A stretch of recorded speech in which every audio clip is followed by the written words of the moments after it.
Assalamualaikum warahmatullahi wabarakatuh. Salam sejahtera bagi kita semua. Perkenalkan, nama saya Marvela Afrili Molisa Ciara dengan NRP 50332411125. Yang terhormat kepada Bu Linggar selaku dosen pengampu mata kuliah manajemen proyek dan teman-teman yang saya banggakan. Pada kesempatan kali ini saya akan mempresentasikan hasil laporan akhir saya berupa pojok gelap sebagai ruang publik mikro strategi urban acupuncture untuk lingkungan yang lebih hidup. Next. Jadi pada masalah ini saya mengambil masalah utama pada lonjakan kendaraan yang pada 2022 yaitu sebesar 1.753 unit dan pada 2025 sebanyak 3.680 juta unit, yaitu dalam waktu kurun dalam 3 tahun melonjak sebesar 47,65%. Dan juga transportasi penyumbang yaitu sebesar 62 sampai 57% emisi gas buangan pada musim kemarau yang bersumber dari BMKG dan KLH. Dengan latar belakang utamanya yang saya mengambil proyek ini yaitu agar menjadi ruang publik mikro yang berfokus pada konsep urban acupuncture, yaitu melakukan intervensi kecil pada ratusan titik terberkalai seperti halte yang tidak terawat, tikungan jalan, atau lahan sisa yang selama ini menjadi pusat sampah dan kriminalitas. Secara teknis, proyek ini tuh sangat mudah dan murah karena hanya membutuhkan perbaikan melalui pencahayaan yang terang dan estetik, pembersihan area, serta menambahkan fasilitas minimalis seperti kursi taman, pot taman, dan akses wifi publik. Daripada membangun taman yang budgetnya itu lebih besar, lebih baik membangun proyek ini karena jauh lebih efektif dan menyentuh langsung permukiman karena mengubah area yang semulanya rawan menjadi ruang aman yang lebih hidup. Next. Berikut adalah ilustrasi dari proyek saya yaitu halte pojok gelap. Tujuan tujuan saya membangun proyek ini yaitu ada 4. Yang pertama, adanya intervensi mikro yang cepat, murah, dan kontekstual untuk mendorong mobilitas keberlanjutan, lalu memutuskan persepsi gelap dan tidak aman di sekitar halte melalui pencahayaan estetik, pembersihan, dan fasilitas minimalis. Lalu yang ketiga, menghadirkan aktivitas manusia yang konsisten di ruang yang sebelumnya dianggap tidak hidup menjadi pengaman alami. Yang terakhir, yaitu menumbuhkan rasa memiliki masyarakat secara mandiri dan berkelanjutan terhadap ruang publik. Selanjutnya, pada ruang lingkup dan output proyek, ruang lingkup ini saya mengambil 3 lokasi halte. Yang pertama ada di halte Bundaran ITS, halte ITS Gebang, dan halte UNER B dengan 4 paket pekerja utama yaitu ada persiapan, sipil dan arsitektur, teknologi dan elektronikal, dan yang terakhir landscape dan finishing. Saya mendapatkan 7 output, yaitu adanya 3 unit halte direvitalisasi dan siap beroperasi, lalu sistem pencahayaan otomatis berbasis sensor, CCTV terintegrasi, command center kota, akses wifi publik gratis, signage neon box, kanal aduan warga berbasis QR code, dan juga dokumen berita acara testing dan serah terima. Dengan durasi proyek itu sebanyak selama 16 sampai 20 minggu.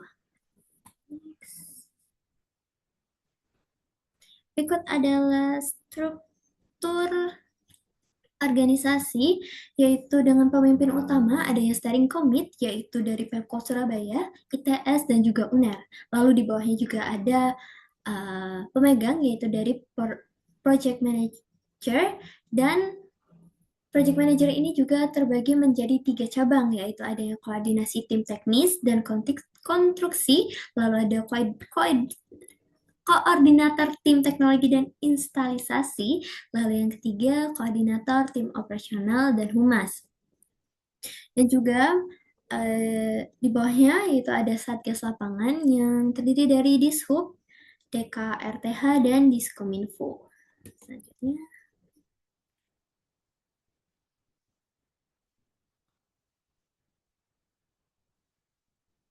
Oke, berikut adalah WBS dengan persiapan yaitu ada survei lokasi, perizinan lahan, pemeriksaan lahan, dan mobilitas alat. Lalu pada sipil dan arsitektur, yaitu adanya konstruksi struktur dan paving, pengecatan halte, instalasi kursi taman besi.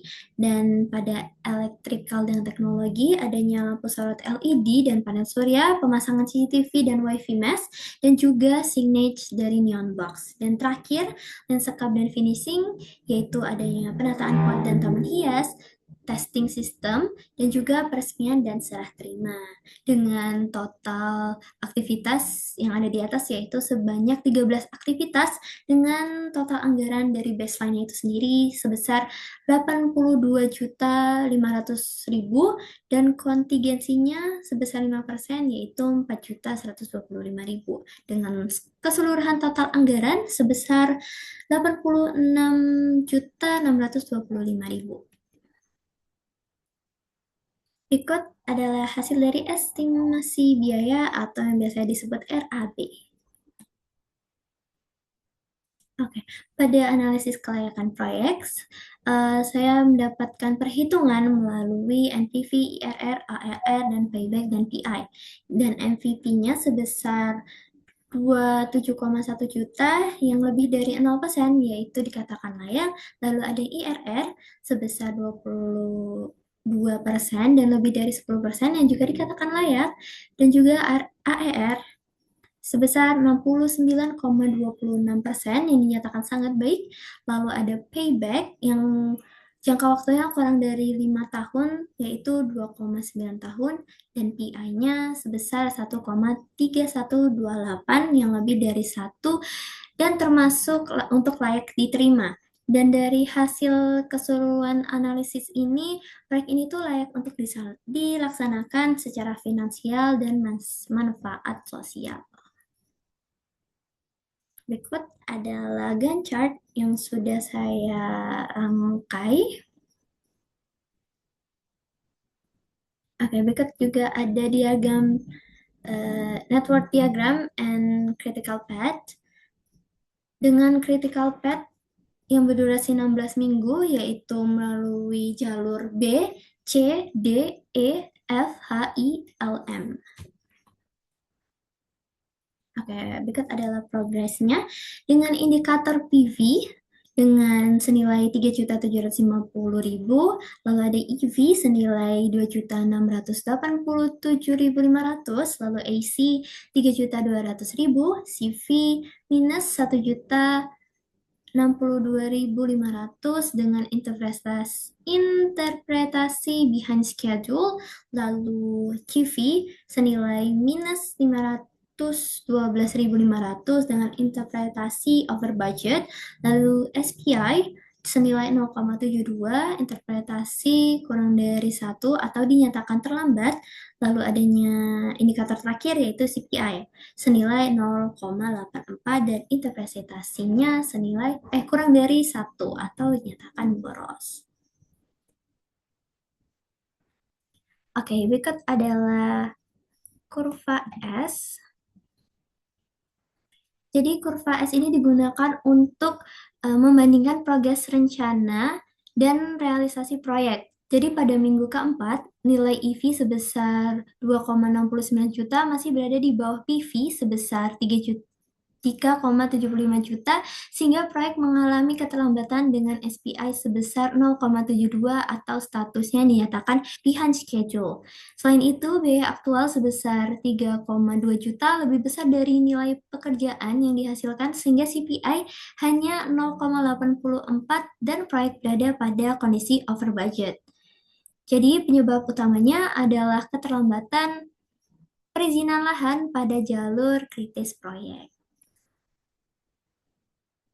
Berikut adalah outsourcing dengan tahap awal adanya RVP, yaitu RVP disusun berisi ruang lingkup, spesifikasi teknis, timeline, kriteria evaluasi, dan format proposal.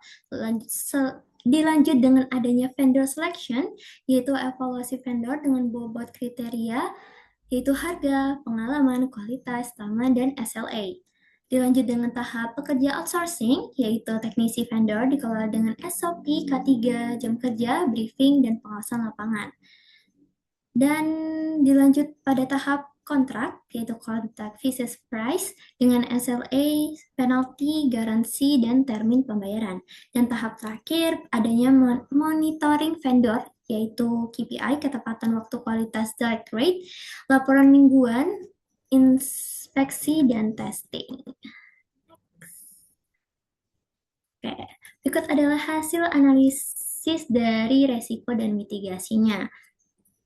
Dengan resiko yaitu perizinan dan birokrasi dengan probabilitas 4, dampak 4, skor 16, tingkat resikonya yaitu kritis, dan strategi mitigasi yang bisa dilakukan yaitu adanya MOU awal, paralel processing izin, dan project license khusus. Lalu ada vandalisme dan keamanan dengan probabilitas 3, dampak 4, skor 12, tingkat resiko tinggi, lalu mitigasinya berupa dilakukannya pemasangan CCTV, satgas keamanan, material anti vandal, dan juga patroli rutin. Lalu yang ketiga ada teknis integrasi teknologi dengan probabilitas 3, dampak 3, skor 9, tingkat risikonya yaitu sedang, dan mitigasi yang dilakukan yaitu testing menyeluruh, perangkat standar TKDN, dan pelatihan teknis.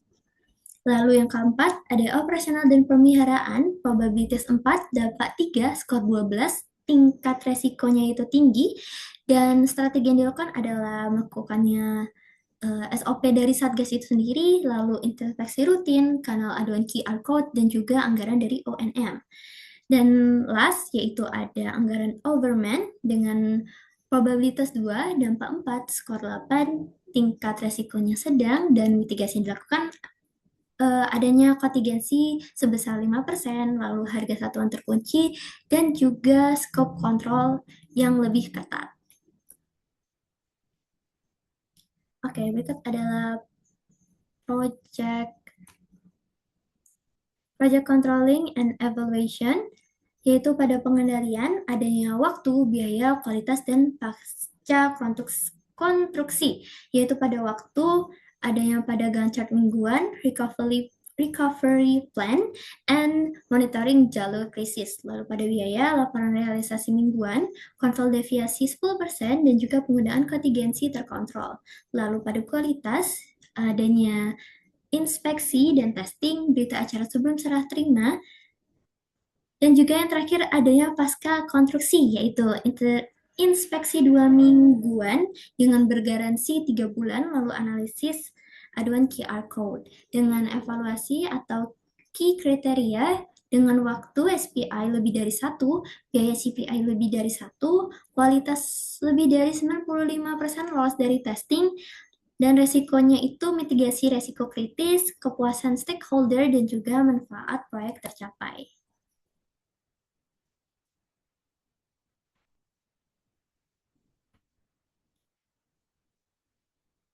Oke, kesimpulan yang bisa didapatkan pada proyek kali ini yaitu bahwa proyek pajak gelap yang dilaksanakan secara finansial dan sosial, intervensi mikro pada 3 titik halte mampu meningkatkan keamanan, kenyamanan, dan mendorong mobilitas berkelanjutan di kawasan kampus, dapat menjadi model yang efektif dan direplikasi di titik lain di kota Surabaya.